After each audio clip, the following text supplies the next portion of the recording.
played much today. I just put these strings on, so this guitar is stretching.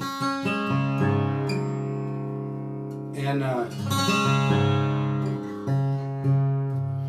put some 10s on this. What was that?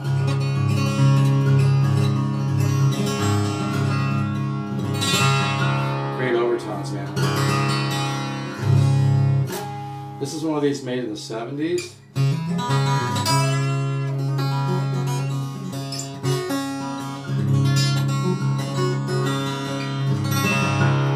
I've got 10s on here because the action was a little high. I think you could go with 11s, but I'm going to sell this guitar cheap because it does need maybe a little bit of work lowering the action here.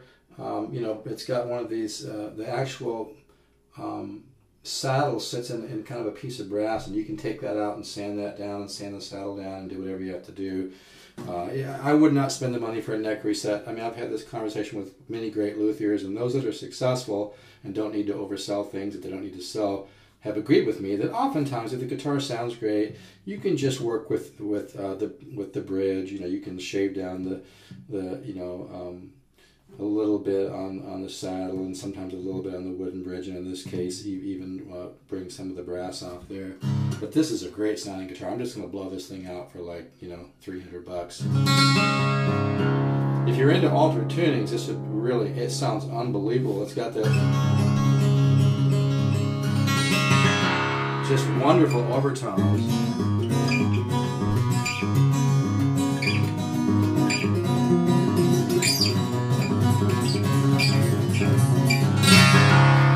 You can put 11s on it, but it's got, you know, it's got some little paint speckles on the back. I actually messed with one of them and it came off, so I think you could get those off.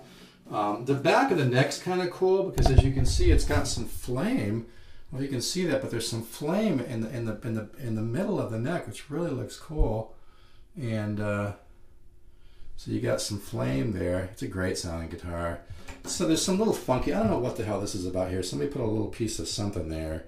I don't know what they were thinking, a little piece of goo or something, I don't know.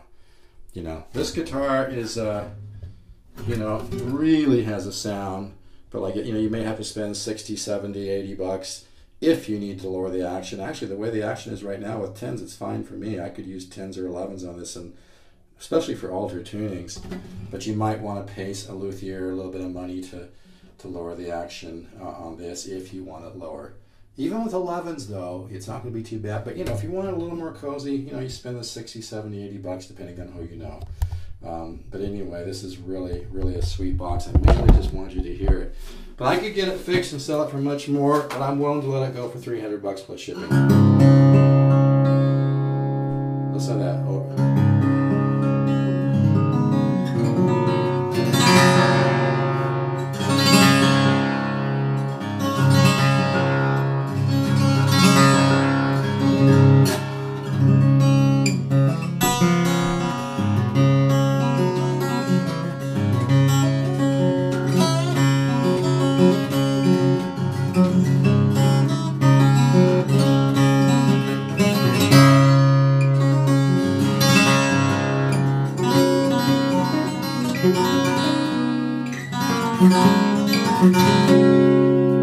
I'm just going to stop right there.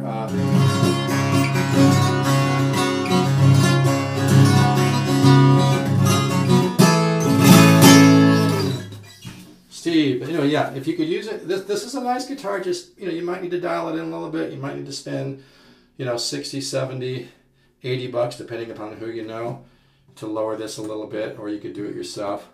Because the neck looks pretty straight, but like almost all guitars from the 70s, it could stand to have a little attention done down here. So, but yeah, and like I said, I got one of these speckles off today.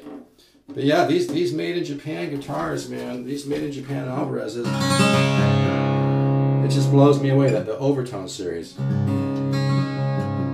It's like you get the great sound of a D28, like an old Martin D28,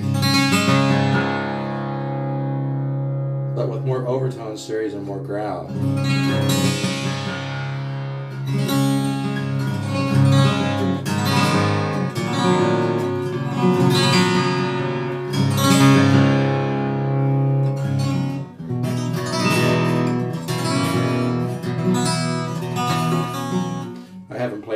excuse me flipping around, kind of thumping around here.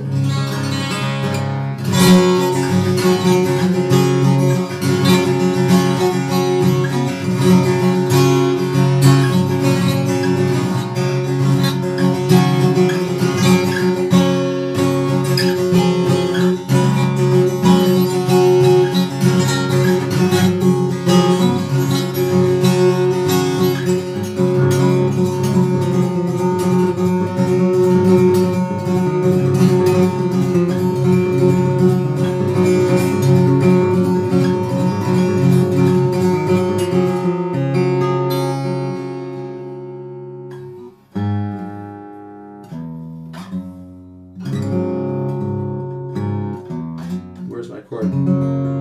There we go.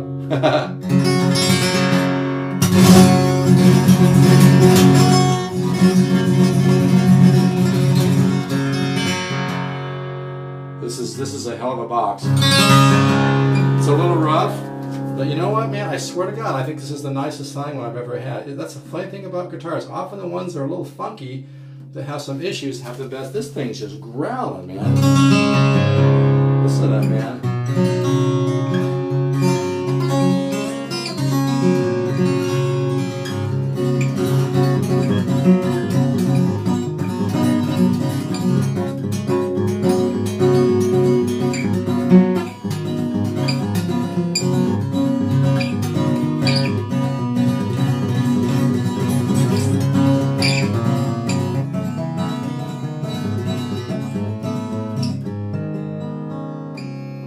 Just put these strings on.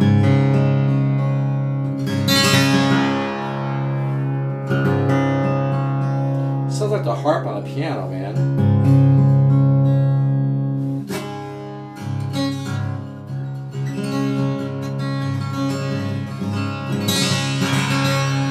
I better stop so it downloads. Anyway, I better stop. Take care.